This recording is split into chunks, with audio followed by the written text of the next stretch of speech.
خۆشەویستانی کورسات نیوز سڵاوتان لەبێ لەگەڵاو کارانە بێکەوە پانۆرامای ئەم شەوتان پێشکەشەکەین. شەوی ڕابردووی تاڕی تەنسیقی بە بەشداری سەرۆکیەتی نیشتیمانی کوردستان واروەها سەرۆکی هەرێمی کوردستان کۆبوو. دوجار ئیدارەی دەوڵەش لەگەڵ دوو سەرکردە کوردەکەدا کۆبوونەوە. ئەم بەیانی ئەمڕۆ وەکو لای هەمووتان معلومە کە کۆبوونەوە چڕوپڕەکانی هەم سەرۆکی هەرێمی کوردستان هەم سەرۆکیەتی نیشتیمانی کوردستان تەحلیل و تەفسیرەکان بە جۆرێک بوون کە لە کۆنگرەیەکی ڕۆژنامەوانیدا سەرۆکی هەرێمی کوردستان دواخستنی هەڵبژاردن ڕاگەێنێ، بەڵام پێچەوانە بۆ کاتێک لە چەند چرکەیەکدا سەرۆکیەتی نیشتیمانی کوردستان وتی کەس داوای دواخستنی هەڵبژاردنی نەکردووە، هەڵبژاردنیش دوا ناخرێت. هەمووی سەعاتێکی نەبر سەرۆکی هەرێمی ژووتی باسمان لە گۆڕینی یاخودوتی وادەی دیاریکرا وە خۆی ماوەتەوە، بەڵام کێشە هەیە. هەرێمی کوردستان ئێستا بۆ چارەسەری کێشەکانی ئەبێ بڕوا لەگەڵ ئیدارەی دەوڵایان ئیتاڕی تەنسیقی گفتوگۆ بکات. وەکو زۆر جار ئەوترا پێشتر بەغدا هات بۆ ڕێخستنەوەی عێراق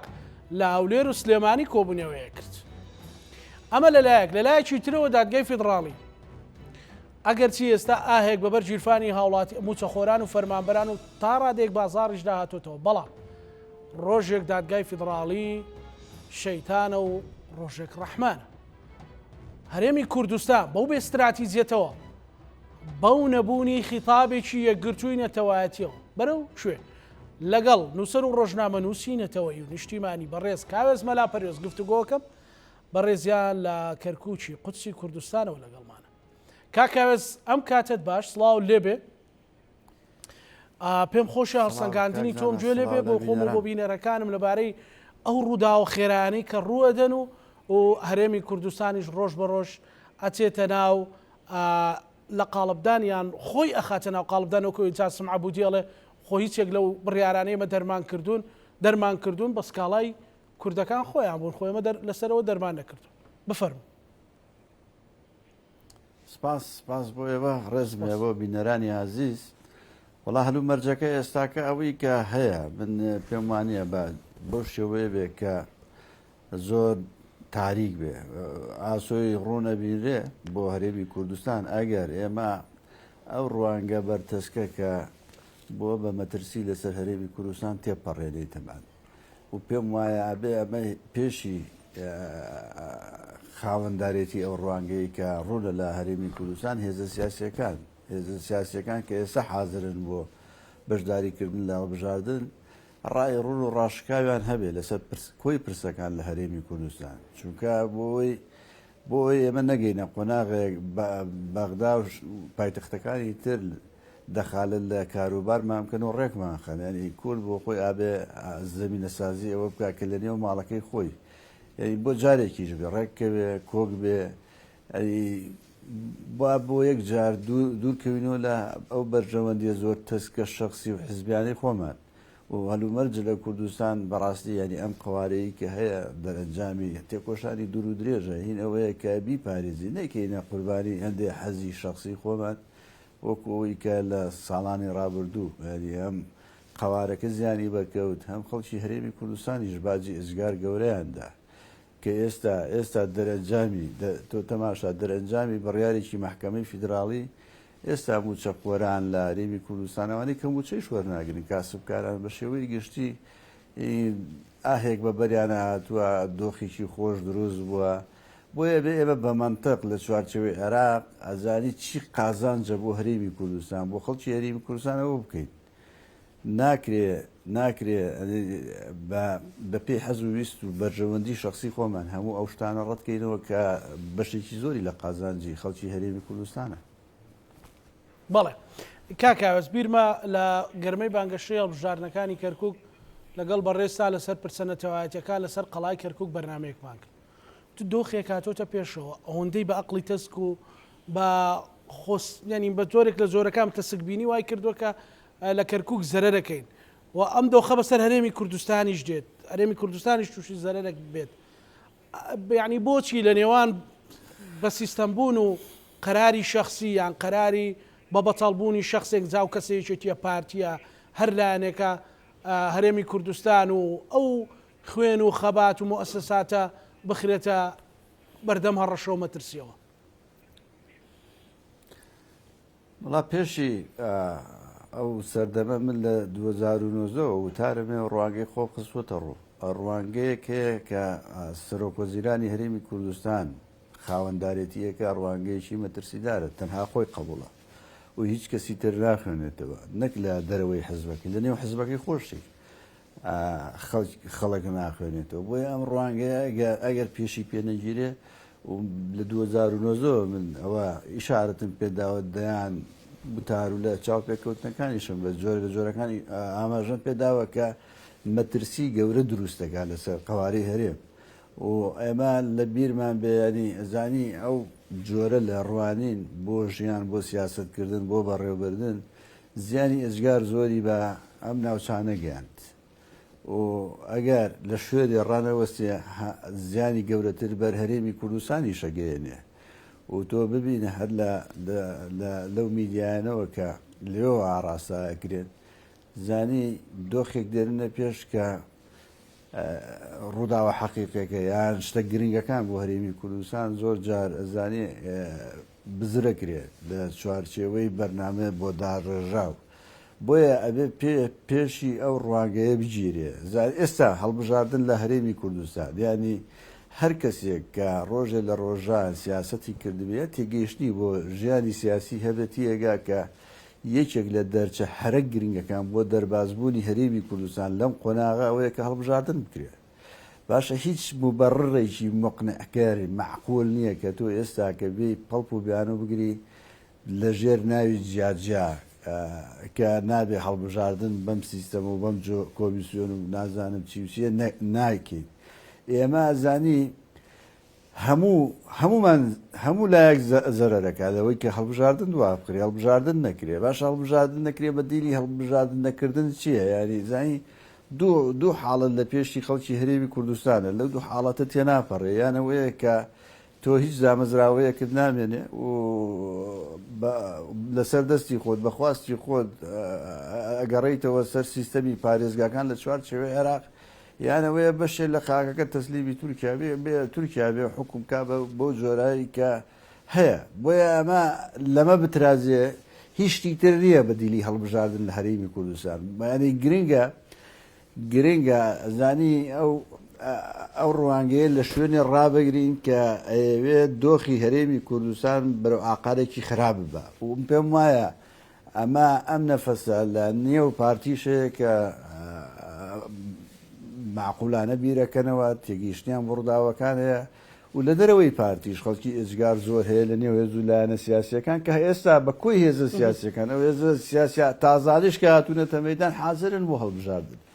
بۆیە ئەمە گرنگترین شتە یاری لەم قۆناغە بۆ خەڵکی هەرێمی کوردستان کە سازدانی هەڵبژاردنێکە کە بەڕای من لە 92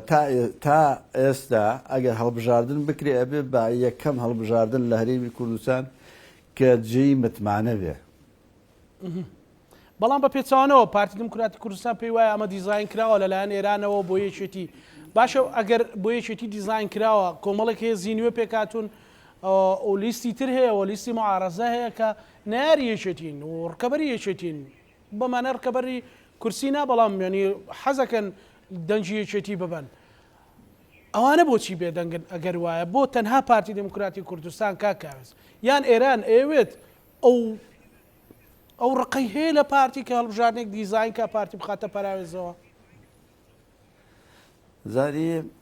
ئەم ڕوانگەیە تەمان ڕوانگەیەکە هێندە نالۆژیکیە هین ئەوە نییە گفتوگۆشی بکەی بەڕاستی ئەزانی سەیریکە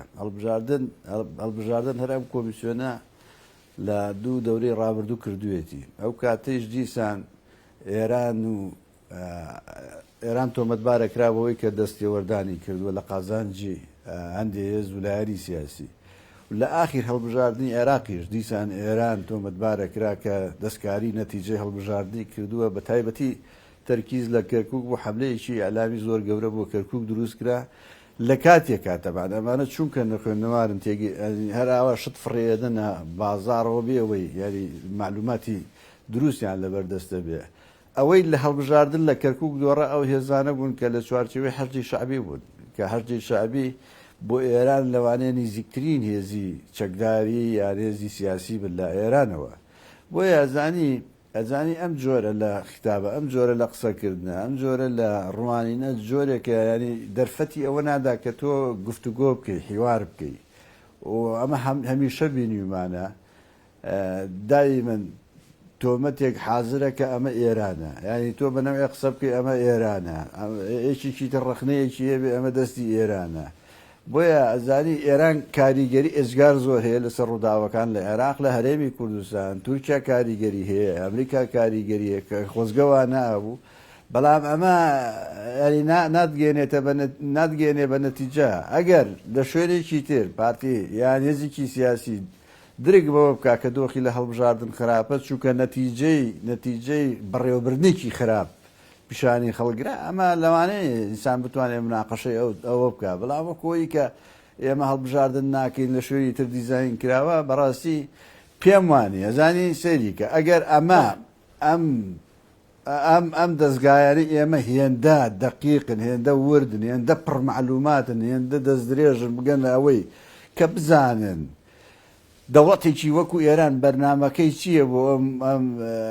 عێراق و هەرێمی کوردستان خۆ ئەوایە ئاگایشیان لە سەدا ڕووداوی ڕابردوو هەبایە کە ڕوویدا دوای ڕووداوەکە تێگەیشتنەمە چی ڕوویداوە و ئێستاش بۆ ئێستا بۆ ئەم قۆناغێش زانی هیوادارم تێبگەن کە نەکردنی هەڵبژاردن مەترسیەکەی زۆر لەوە گەورەترە کە هێزێکی سیاسی لە هەڵبژاردن کورسی کەم بێنێ یان بە زۆرە لە جۆرەکان دەنگەکانی پاشەکشێ بکە چونکە بۆ هێزی سیاسی لە قۆناغی هەڵبژاردن ئەگەر لە مەرحلەیەک پاشەکشێ بکە توانێت بۆ 4 ساڵی ئایندە خۆی ڕێکخاتەوە و ژیانی سیاسی لە هەموو دنیا ئەزانی هێزە سیاسیەکان ئەبێ خۆیان تاقیکەنەوە لە بەردەم جەماوەرەکەیان لانی کەم بۆ ئەوەی کە تێ بگەن ینی کەم و کورتەکانیان لەکوێە بۆی دەستیان پێڕابگا کەم و کورتەکانی خۆیان چارەسەر بکەن بەڵێ کاکاوێز پێت وایە پارتی دموکراتی کوردستان لە جەوهەردا بۆچی ناوێ بچێتە ناو پرۆسەیە ڕاستە لە شکڵیات و لە ئەوەی کە دەرەکەوە لە ڕووکەشدا باز لەوە کات کە پەیوەندی بەەوە هەیە کە دیزاین کراوەکەەوەی کە بەڕێزت پرسیارم لە بەڕێزت کرد و باست کرد و هەندێک جار ئەڵێن کە 400,000 کەس بەسمەی ناخوێنێتەوە هەندێک جار ئەڵێن تیمی تەکنیشیمان نیە لە ناو چوارچێوەی تیمی ئەنداممان نیە لە تیمی تەکنیشی کۆمیسیۆن پێت وایە ئەو مبەڕیڕانە حەقیقی و جەوهەرین یان شتی تر لە پشتی مۆزوعەوە هەیە ناخێر زانی ئەو دەرەنجامی ئەمانە مبەڕێرن بۆ داپۆشتنی ئەو دەرئەنجامەی کە بەڕێوەبردننی ئەم چەند ساڵی ڕابردوو لە ئیدارەدانی حکوومەتی هەرێمی کوردستانە ینی خراپترین بەڕێوەبردن بوو بە جۆرێک کە لە منی وەرگرە هێندەی خەڵکی پارتی و دەنگدەری پارتی نیگەرانە لەو شێوە بەڕێوەبردنە هەر هێندەیش خەڵکی دەرەوەی پارتی نیگەرانە بۆیە ئەمە دەرئەنجامی ئەو خراپ بەڕێوەبردنەیە جا بۆی ئەوە داپۆشن دێن بڕووبیانوی تر بە جۆرێکی تر بۆ مەسلەی هەڵبژاردنێنەوە پێشکە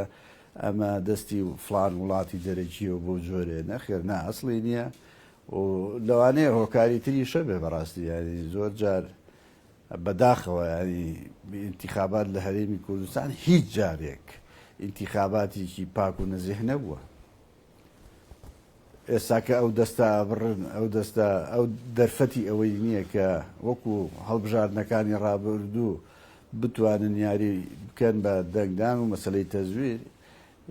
ئەمە کاریگەری ئێزگار زۆرەکە لەسەر مەسلەی حەجمی ئەم حزبەوە حزب و حەجمی حەقیقی حزبەکان لە ئینتیخاباتێکی بێگرد و پاکا دەرەکەوێت وێمانە پێم وایە ئەمانە هۆکاری ڕاستی ئەو مەسلەیە سەرۆکی هەرێم کە جێگری سەرۆکی پارتی دموکراتی کوردستانیشە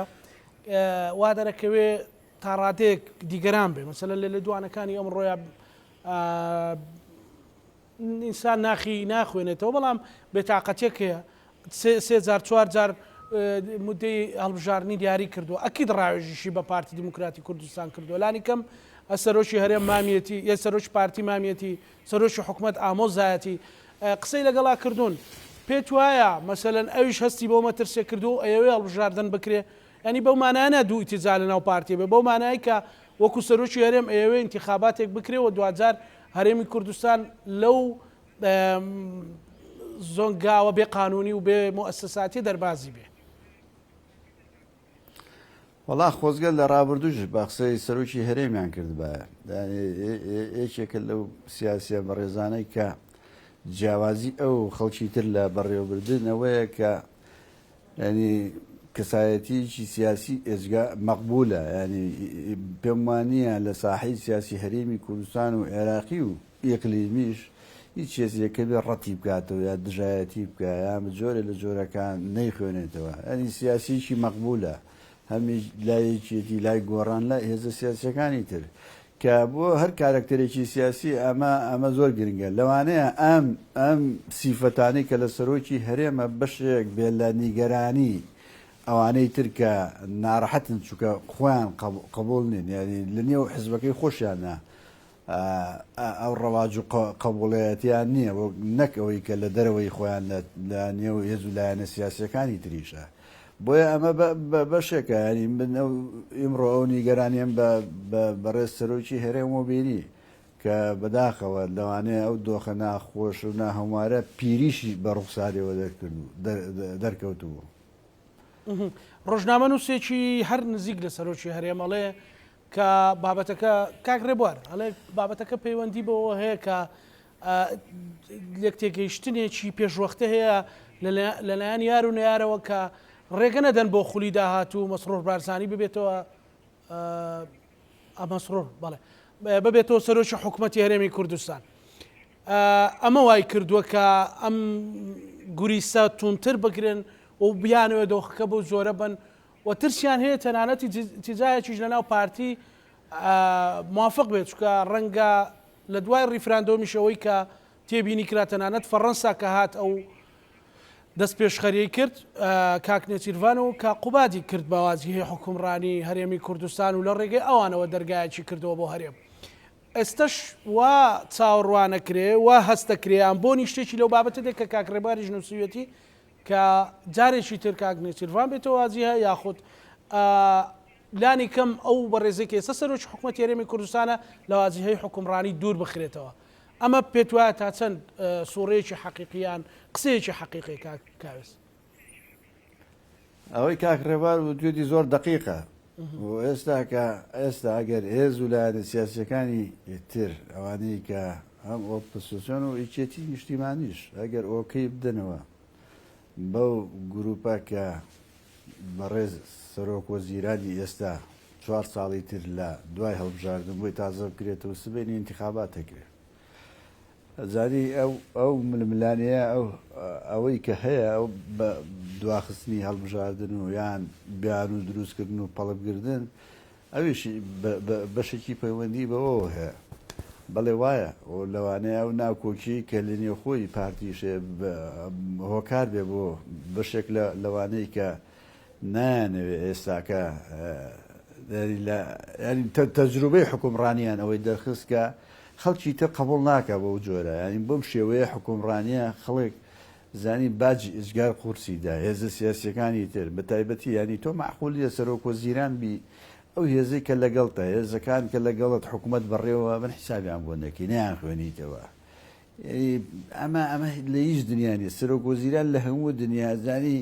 ئەبێ بە سەکۆی کۆکردنەوەی هەموو هێزەکان بە ئۆپۆزیسیۆن و بەوانەی کە لە حکوومەتیشان. بۆیە زانی ئەو هێزە سیاسیەکانی دەرەوەی پارتی تەجروبەی بەڕێوەبردننی نیچیروان بەرزانیان بینیوە، تەجروبەی ئەم بەڕێزیشیان بینیوە، دوو تەجروبە و دوو دنیابینی ئێزگار جیاوازن بۆ بەڕێوەبردن. بۆیە هەردوو تەجروبەکە زانی لە هەندێک قۆناغ زۆر پێک ناکۆکن زۆر پێک ناکۆکن و بەشێک لەوانەی کە ئێستا کە ڕەخنەی زۆر تون لە ئەدای ئەم کابینەیە گیرێ پەیوەندی بۆ عەقڵداخراوە هەیە کە بەڕاستی ینی کوردستان و هێزەکەی خۆی و هێزەکانی تریشی بەشدار لە حکوومەت هەمووی هێناوەتە دۆخێکی ئێزگار خراپ. بۆیە ئەمانە ناکۆکی گەوری لێ بێتەوە و ئەوانەی کە کاکڕێواریش لە وتارەکەی ئیشارەتی پێداوە بەڵێ زۆر دقیقە زۆر وردە. باشە بەڵام کاکاوێ شتێکی تر هەیە وترێک کە ئێستاوی خۆت ئەزانی بەسەلەن تەبعی یان سیاستکردنی سەرۆکیەتی نیشتیمانی کوردستان بە زۆرێکە مەسەلەن کەمتر سیاسەتێکی شارەوە ئەوەی هەیە پیشانیە دات ئەڵێ انتخابات لە کاتی خۆیە کرێ و هیچ کەسیش داوای دواخستنی نەکردو طبعا ئەو پێشتر سەرۆکی هەرێمی بینی بوو کە جێگری سەرۆکی پارتیشە پێت وایە چی ڕوو ئەدا واقعێکیش باسەکرێ ئەڵێن بەبێچێتی یان بەبێ پارتی هەڵبژاردن ناکرێ وە قسەیەکی شێکەی تاری تەنسیقی وتیانە با تاقی کرێتەوە با پارتی تاقی کرێتەوە و بەشەی پارتیان ئەو ئیتیجای پارتی کە پێی وایە بەبێ ئەوان نابێ انتخابات بکرێ پێت وایە چی ڕوو ئەدا ئەم واقع هەرێمی کوردستان ئەم واقع قبوڵەکە انتخابات بکرێت بەبێ پارتی ئەگەر لە دوجارە هەر نەهاتن وڵاوە ئێستا هەڵبژاردن پەیوەندی داری بەغداوە هەیە بەغدا بڕیان لەوەدا کە ئەکرێ یا ناکرێ من پێم وایە گە بەغدا سووربێ هیچ هێزێک لە کوردستان ناتوانێت ڕێگا لە بەڕێوەچوونی هەڵبژاردن بگرێ و پارتی و ئەوانی کە لە دەروی پارتیشن ئەبێت تێ بگەن هەلومەرجی ئێستا هەلومەرجی چەند ساڵی ڕابردوو نییە تۆ ناتوانێ لەژێر هیچ ناوێک پرۆسەی هەڵبژاردن لە ئەو شارانەی کە لەژێر کۆنتترۆڵی خۆتە پەک بخی لەژێر هیچ ناوێنە هیچ هێزێکی سیاسیەوە ناتوانێت بکە چونکە دەرئەنجامەکەی ئێزانی زۆر خراپ بەسەر ئەو هێزە سیاسیە شکێتەوە و ڕێگای قانونی ئێجگار زۆر دژی ئەو هێزە سیاسیە ئەگیرێتە بەریانی چۆن نەتوانیت تۆ بەیانی ئەگە بڕیار بێ لە هەرێمی کوردستان هەڵبژاردن بکە ئەو هێزە بێ بڵێ من نایڵم کورسی سندوقی هەڵبژاردن لە شارەکانی لای مندامرنێ پێم وایە ئەو هێزە ینی بە خەیاڵی چەندین ساڵی ڕابردووەژێ لە ئێستاە ئەوە ممکن نییە نە بۆ پارتی نە بۆ یەکێتی کە بتوانێ نەدایان نێڵێ هەڵبژاردن لەو شارە بکرێ بۆیە هەڵبژاردن ئەگە بڕیاری لەسەر بدرێ ینی ئەوەی کە کۆمیسیۆن تا ئێستا سوورە لەسەرکردنی هەڵبژاردن عێراقیەکان دیارە هێزە کاریگەرەکانی عێراق کە تا ئێستا دیارە لەگەڵ ئەوەنین یۆنامی لەگەڵ کردنێتی ئەمریکا و هێزە گەورەکانی دنیاش لەگەڵ ئەنجامدانی هەڵبژاردنان بۆیە ینی یاخیبوونیش نەتیجەکەی ئێزیار قورسە کە هەر هێزێکی سیاسی بێ لەژێر تایتڵی جیاجیا پەکی پرۆسی هەڵبژاردن بخە دوو قازانجی چیەکە ینی نەکوڕ قازانجەکانە و هێزە سیاسی قازانجەکە ینی هەڵبژاردنناکەی بەدیری هەڵبژاردن چییە؟ زۆر بەتەمای چی ینی بەتەمایەوەی کە ئەم هەرێمە بە چ ئاڕاستەیەک بێ بەڕاستی ێنی لایەن ئێستاکە هەر شەرعێتی دام و دەستگاکان کە تۆ ئەوە پەرلەمان هەڵبەشاوەتەوە دو ساڵ هەڵبژاردنە دواخستووە ئێستا کە دامەزراوەکان ئەوەی کە خۆت سەرۆکی حکوومەتی تێبیری لەسرە وەکو کاویری کار بەڕێکەری باشە سبێنی ئەوش نامێنێ ینی زانی هیچت نامێنێ لە هەرێمی کوردستان ئەوەی کاوێنێ لەوانەیە سەرۆکی هەرێم و پارێزگاکانی ئەو شارانە بمێنێ ئێمە چ خێر و قازانجێکە چ حکمەتێکی تایە تۆ کە بێ پەکی پرۆسەیەکی گرنگ بگری کە دەرفەت نەدەی لەژێر ناوی جیاجیا کە هەڵبژاردن نەکە ئەینایکی بەدیل چییە؟ باش بۆیە پێمان نییە بتوانێت پارتی یان هیچ هێزێکی سیاسی بتوانێت ڕێ لەوە بگرێت کە نێڵێ لە هەولێر یان لە سلێمانی لە شوێنێکی تر هەڵبژاردن ئەنجام نەدرێت وهروەها ناشتوانێت یان ئەو واقعا قورس نییە مەسەلەن بڵین ئەو هێزوو ئەوانەی کە بەشداری هەڵبژاردنەکەن بستنە بینای پەرلەمان لە هەولێر یا ئەنجومەنی وەزیران لە هەولێر ئەو کاتێ ینی پێت وایە ئەو گرفت دروست بیان هەیمەنەی پارتی ڕێگری لەو بابەتە بکات زانی هەلومەرجەکە زۆر گۆڕاوە هەلومەرجەی تەعان ساڵانی ڕابردوو نییە لە سەردەمی شەڕی داعشای نە لە سەردەمی 2023 بۆ 2012 ئێمە لە سەردەمێکین ئەزانی ئەنی ئێستا کە خواخوامانە بەغا مەعاشەکە بە ڕێک و پێشی بنێرێ ینی لە خێکانین کە بەڕاستی بتوانین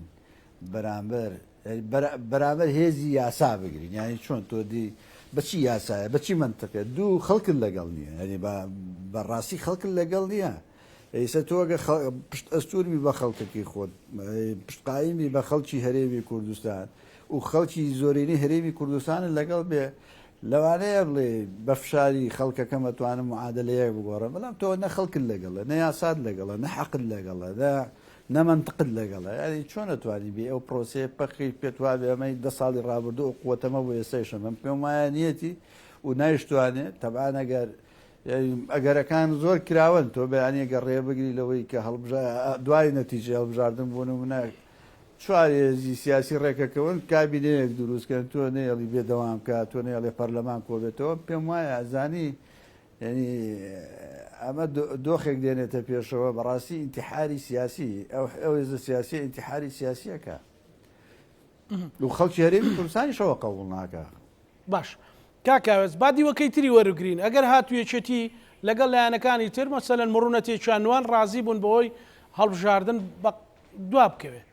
ینی ئیسیفادەکەی چییە سوودەکەی چیە دواکەوتنی و هەڵبژاردن ئێمە پەرلەمانمانە ئەنجومەنی دادوەریمان پەچی کەوتەوە تا دادگای فدراڵی خەڵکە چێ هەنای بەوە بە مەسەلەن سەرۆکاتی دەستەکان ئەکتیڤ نییە مەسەلەن سەرۆکاتی هەرێم بە نەوعێک لە نەوەکان بەسەرچێ ئەمە هەمووی شەرعیتی لە ئەنجومەنی پارێزگاکان شکستنی ئیفلاس پێڵن ڕاگیراوە جامد کراوە مەسەلەن ئەگەر نەکرێت چی ڕوئەدا ینی یان چی سفادەیەک بە قەزینەتەوەی مانەگا. وەڵام من هیوادارم نەیەکێتی و لێ زەکاری تریش ئەوانەی کە تا ئێستا ئامادەن بۆ بەڕێوەچنی هەڵبژاردن بیر لەو ئەگەرە نەکەنەوە کە ببن بە بەشێک لە دواخستنی هەڵبژاردن و نە قازانج بە هێزەکەی خۆیان نەگەێنێ نە قاز بە ئەنج بە هەرێمی کوردستانی شەگەێنێ و پرۆسەکە هاتووەتە پێش یاری ئەو پرۆسەیە کە سەرۆکی هەرێم کە لە هەمان کاتە جێگیری سەرۆکی پارتی دیموکراتی کوردستانە مۆعیدی انتخاباتی دیاری کردووە دوو ئەم پرسە استراتیجیانە بۆ هەرێمی کوردستان نەبێتە گاڵتە جاری مناڵانە ینی ئیمڕۆ ئەکرێ و بۆ 4 مانگی تر دوایەخ ینی ئەمە ئەزانی پرۆسەیەکە تۆ هەرە بێ بچیتە ناو پرۆسی هەڵبژاردن ئەگە هەر بتەوێ بە زۆر بەم جۆرە حکومڕانی بکەیت لە هەرێمی کوردستان ئەمە سەردەمێکە کۆتایی پێهاتووە بەڕاستی ینی حەقا ئەوانەی کە بڕیار بەدەستن لەنێ ئەو هێزە سیاسیانە بگەنە قەناعەت کە ئەم قۆناغە قۆناغێکی ترە ئەبێ تۆ دەست و پەنجەی لەگەڵ نەرمکەی لەگەڵ واقعەکە سیاست بکەی نەک بەوەی کە بەویستی تۆ ئێمڕۆ حەزت لێ هەڵبژاردن کرێ دەی با بکرێ دوای ناکرێ بۆ من هیوادارم هیچ هێزێکی سیاسی بە یەکێتی نیشتیمانی ئەوانەی تریشەوە ینی نەچنە ژێرباری بڕیاری لەو چەشنەکە هەڵبژاردن دوا بکەوێت ئەو هێزەی کە ئەوێ پەکی پرۆسی هەڵبژاردن بکە با خۆی تەحمولی مەسئولێتی نەتیجەکانی بکە و ئەو هێزانی تر لەگەڵی شەریک نەبن چونکە ئەزانی هیچ ڕوون نییە هیچ ڕوون نییە ینی ئەگەر هەڵبژاردن نەکرێ جارێکی تر دەرفەتی ئەوەمان بۆ بەڕخسێتەوە ئێمە هەڵبژاردن بۆ پەرلەمان و دامەزراوەکانی هەرێمی کوردستان بکەین چی ئەڵێ ئەو دەرفەتەمان بۆ دروستە بێ ئەگەر بە بڕیارێکی مەحکەمە ینی ئەوە کۆمیسیۆنەکە تەمەنی مەحدودە و درێژ ناکرێتەوە لە مانگی حەوت کۆتایی پێدێ دەی چی ئەڵێ هێزە سیاسیەکان لە عێراق ئەگەنە نەتیجەوەی کە بێن کۆمیسیۆنێکی تر دروست بکەن ینی ئەم پرۆسەیە زۆر درێژای کێشەیە نابێ ئەو چانسە لە خەڵکی هەرێمی کوردستان وەرگرینەوە کە زۆریشی بەسەر چووە کە هەڵبژاردن نەکە بۆیە دەبێت هێزە سیاسیەکانی دەروەوەی پارتیویچێتی دەروەوەی پارتیم و کڕبن لەسەرەوەی کە ئەبێ هەڵبژاردن لە کاتی خۆی بکرێت و مەسئولێتی دواخستنی هەڵبژاردن هەڵ نەگرن. کاکاوێز پێت وایە مەسەلەن ڕووداوێکی و هەر ڕووبداوکەوەی کە پێشتر کۆمەڵێک خۆفیان بۆ خەڵک دروست کردووە واهیمەیان بۆ خەڵک دروست کردووە کە تورکادێ فلاندێ دوژمنمان زۆرە بە کاتەکە گونجاو نییە یعنی هیچ شتێک لەو بارانە ڕوو ئەداەوەی کە بەڕێستاوە کونووسەر و ڕۆژنامە نووسێک کتێبینی یا معلوماتان هەبێ. وەڵا هێزانی ئەم عێراقی کە برادران زۆر جا فشیان پێدێ لە شەڕی داعش هەڵبژاردنی کرد لە هەموو قۆناغەکان هەڵبژاردنی کردووە بۆیە زانی یعنی بێ ئەمە قەنەعەتی سیاسی هێزە سیاسیەکان بێ هەڵبژاردن بکرێ و ئەمەی کە محکەمەی ئیتیحادی بڕیاری لە هەڵبژاردنەوەی پەرلەماندا ببێ بە تەجروبە جارێکی تر هیچ هێزێکی سیاسی زاتیش نەکە هەڵبژاردن نەکرێت جا ئەم دروستکردنی وەهمەی کە دێن وەهم دروست دەکەن لە ژێر ناوەوەی ئەمە فلاندێ ئەوە فلاندێ ئەوە فلادێ تەمانەوە ئەو ئەگەرانە ئێستا بۆ نمونە تووشیا نەکێستا دەنەک ساڵە تورکیا هاتووە تورکیا لێرێ هاتووە ئەگەر بێ خۆناغە زیاتر دێتە پێشەوە پێم وانە یعنی ئەوە ڕێگر بێت لەوەی کە هەڵبژاردن نەکرێت هەڵبژاردن نەبێت لە وەختی خۆی بکرێت جا مەترسیەکان هەرچی بن هەرچی بن ینی ئێمە ئەبێ ئیرادە سیاسەکەی خۆمان کە ئەم برادرانی لە ماوەی ڕابردوو حکومڕانی هەرێمیان کردو لە بڕێوەبردنێکی خراپ لە دەستی ئێمەیان وەگردوێتەوە پرسەکەمان چۆدە بەغا بەم هەڵبژاردنە ئەو مەلەفانە بێنینەوە ژێر کۆنتترۆلی خۆمان و جارێکتر خۆمان بڕیا لە چارە نووسی خۆمان بدەین ئەوەنە نەچین لە دەرگای ئەم محکەمە و محکەمە بدەین کە بێ ئەم مەسلانەمان بۆ عیلاجکە. ئێستا زۆر باسی قواری هەرێمی کوردستانەکرێ باسی زۆر مەترسیەکانەکرێ ینی ڕێگە ڕاستەکە بۆی تۆ قواری هەرێمی کوردستان و قەزیەی نەتەوەیی ئەوەی کە زۆر ینی جیاکەینەوە لە مەسلەی مزەیەفی و لەسەر مەسلەی حەقیقەتی یان ڕاستەقینەی قەزیەی نەتەوەیی کامە ڕێگە ڕاستەکەیە کاوێز لە ئێستادا بۆی تۆ بە ئەهوەنی بتوانی ئیسیفادە لە قووەتی یان وزەی عراق بکەیت و بتوانی هەرێمی کوردستان لەو قەلەقی و نازێژیری و لە قەلەقیە دەرباسکەیت. وڵاهی کاک سەنگەر ئەو سەنگەرە لەکوێ هێنا عێراق زۆر کاوێز بورە کاگزانە بورە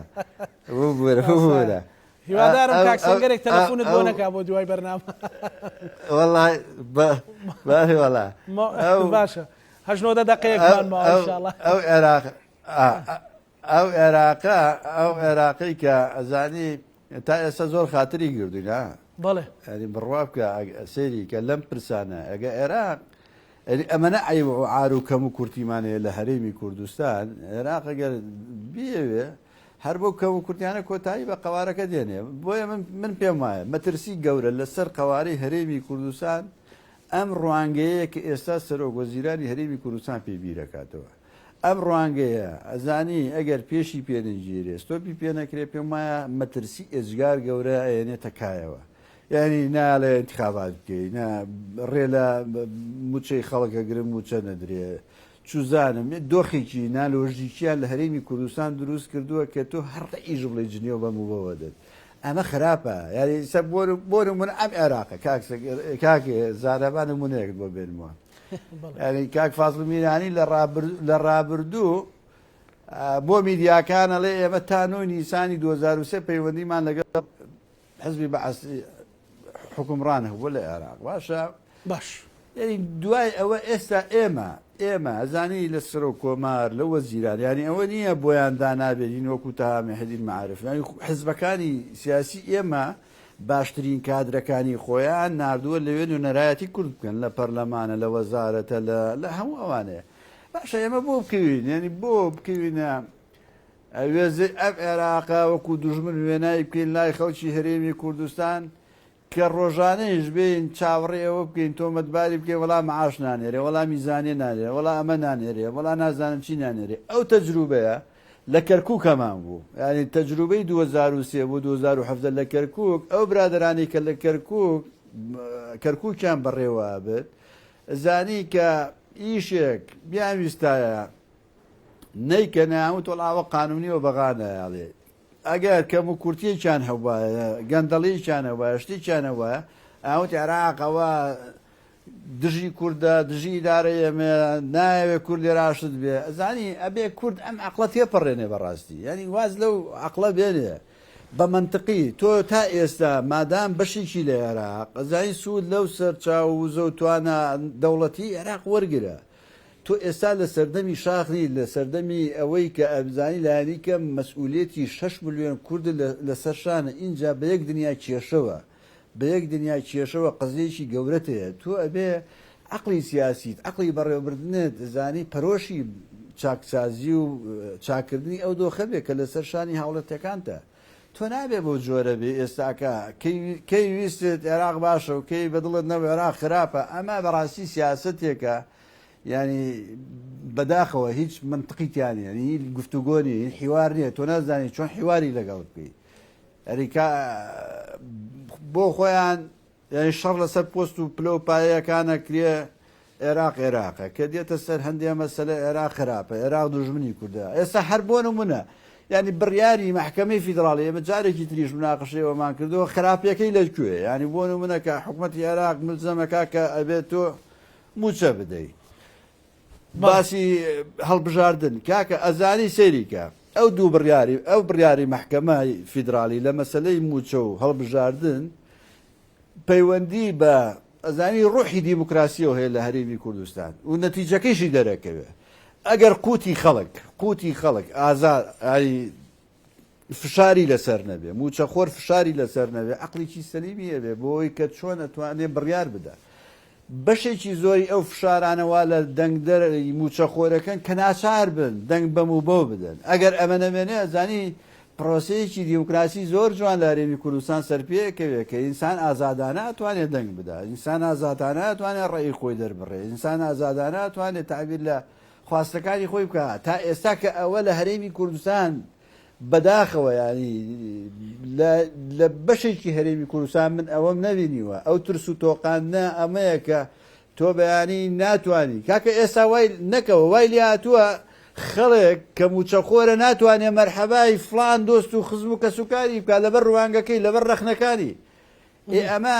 ئەگەر موچە لە ژێردەستی ئەم جۆرە لە عەقڵی بەڕێوەبردنە دەربهێنرێ بەڕاستی ینی پرۆسی دیموکراسی لە هەرێمی کوردستان معنایەکی هەبێ معنای پێبەخشێ تۆ توانی بە ئیرادەی سیاسی خۆت دەنگ بدەی بەوەی کە ئەو یەزێتەوە نەک ئەوەی کە فشاری بڕینی قوتل لێ بکە بۆیە یاری گرنگە ئێمە بین لە هەموو زاویەکانەوە خوێندنەوە بۆ هەموو بڕیارانە بکەین کە لە عێراق درێ یان لە هەرێمی کوردستانە درێ چی قازانجی خەڵکی کوردستان ئەبێ پشتیوانی بکەین سەر لە شێوانێک دروست بۆ کاوێز مەسەلەن بۆ نمونە ئێستا بڕیار لە ماوەی ڕابردوو مەدیای پارتی دموکراتی کوردستان باسی لەوە کرد کە یان هەندێک لە سەرکردەکانیان کامە محکەمەی سەورەیە محکەمەی سەوری وەک سەردەمی سەدامە و ئەم بە نوێنەری وڵاتانەوە لە کۆبوونەوەکانە لە بەیاننامەکانیانە ئەن بوت کاکەمە ئەوێ هەرێمی کوردستان لە قاڵبدا خۆی هەمووی دوو بڕیاری دەرکردووە بڕیارێکی ڕەبتی بە هەڵبژاردنەوە بڕیارێکی ڕەبتی بە موچەوە هەیە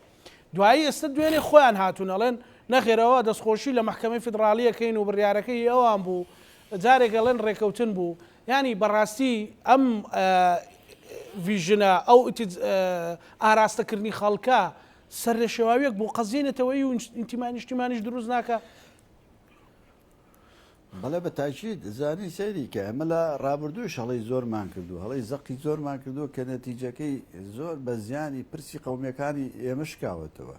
وێ ئەمەی شەر وایە ئازاری ئەمەی شەر وایە ئێستا سێریکە ئەری تۆ لە شەستەکان هەفتاکان هەشتاکان نەوەتەکانیش کە وەفدی کورد ئەچوون بۆ مفاوەزات بۆ بەغدا وەکو پاڵەوانی قەومی تەماشاکە من ئێستاکە شەرمەزارم کە بینم وەفدی کورد بۆ موچاچێ بۆ مفاوەزات بۆ بەغدا زانی سەیری جیاوازیەکە بکە ئەم ڕوانگانە زانی پرسەکەی هێنایە ئەم ئاستا کە بێ تۆ بەو جۆرە تەفسیر بکە ینی من ئێستا پێشەوە نمونە مێنایەوە ئەو برادرانەی ئێستا کە زانین دژی هەموو بەناوە نەک بە فعلی تەبعات ئەوەی بۆ ڕای گشتی بۆ فەیسبوک و ئەوە دژی پرسە عێراقیەکانن برادرانە هەموو تان و نیسان ئێمە لەگەڵ عێراقا پەیوەندیمان هەبووە یاریزانی ئەم پەیوەندی بوونە لەگەڵ عێراقا هەر هەبووە هیچ گرفتی نەبووە ئەو لەگەڵ هێزە شیعەکانە هەر هەبووە هیچ گرفتی نەبووە بەس دێ زانی زیان پێی وایە قازانج بە ئێستای حزبەکەی گەێنێ بەڵام بە زیانی حزبەکەی و نەتەوەکەیەکەوێتەوە کە دی تەشویش دروستەکەی تەشویش لەسەر زەینی ئەو مشتەمەعا ئەو خەڵکی هەرێمی کوردستانە بە جۆرە دروستەکەی کە ئێستا باش و خراپی لێکجا ناکاتەوە تێناگە عێراق دۆستە عێراق دوژمنە تورکیا دۆستە تورکیا دوژمنە نازانێت دۆست و دوژمنی کێ وایە لە خەڵک کردووە خەڵکیان زۆر سەر لێ شێواو کردووە بۆیە سیاسی زیرەک سیاسی ئەوەی کە ینی پەرۆژ بێ بۆ بەرژەوەندی خەڵکەکەی ڕاستیە بێ زۆر منتقیانە بێ سیاست بکە و لۆژیکیانە بێ بیر بکاتەوە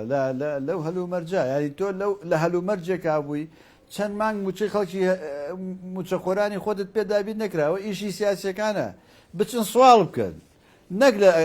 عێراق دەرگای لێ نەکردیتەوە ئەچم لە دەرگای وڵاتانی ترەدەم ئەچم لە ئەوروپا سوالەکەم سفرە ڕاخەم سوالەکەم بۆ شەعبەکەم عیب نییە سیاسیە بێ زانی خەمی هەرە گەورەی ژیان و قوتی خەڵکەکەی بێ خۆشگوزرانی خەڵکەکەی بێ تۆ نابێ بەلاتەوە هیچ مهم نەبێ خەڵک موچە وەرنەگرێ هیچ بەلاتەوە گرنگ نەبێ خەڵک موچە وەرنەگرێ ئێکە موچە ئەوە ئێستا محکەمەی فیدراڵی بڕیارەدا بۆ دێ ئەم بڕیارە کە بە قازانجی خەڵکەکەی خۆتە کە بە قازانجی موچەخۆرەکانی خۆتە بە جۆرێک ئێستا تەشویشی لەسەر دروستەکەی دوای هەر ڕووی ئەوەت نییە ئێستا وەکو ئێستا کە ئەیکەی بەدەستکەوت یاری ئەمە دەستکەوتەکە ئەمە ئێستا کە کەمپینی بۆکەن بانگەشەی بۆکەن ئەمەد لە چی ڕەتکردنەوەی بڕیارەکانی محکەمی فدرالی لە چی بۆیە بە دووفاقی سیاست ناکرێت کە بەداخەوە ینی لە نەتیجە تەشویشێکی گەورە لەسەر زەینی خەڵکی هەرێمی کوردستان دروستە بێت. بەڵێ کاکاوس ماندوم کردی سوپاس دەکەم بۆ دیدارە بۆ دەرفەتە لە پانۆراما سوپاس بۆ جەنابەت گفتوگۆکە سوپاس بۆ بەڕێز کاوس مەلا پەروێز نووسەر و ڕۆژنامەنووسی نیشتیمانی کە لە کەرکووکی قودسی کوردستانەوە لەگەڵمان بوو بینەرانی خۆشەویست ئێمەش لەگەڵ هاوکارانم بەخوای گەورەتان ئەسپێرین خواتان لەگەڵ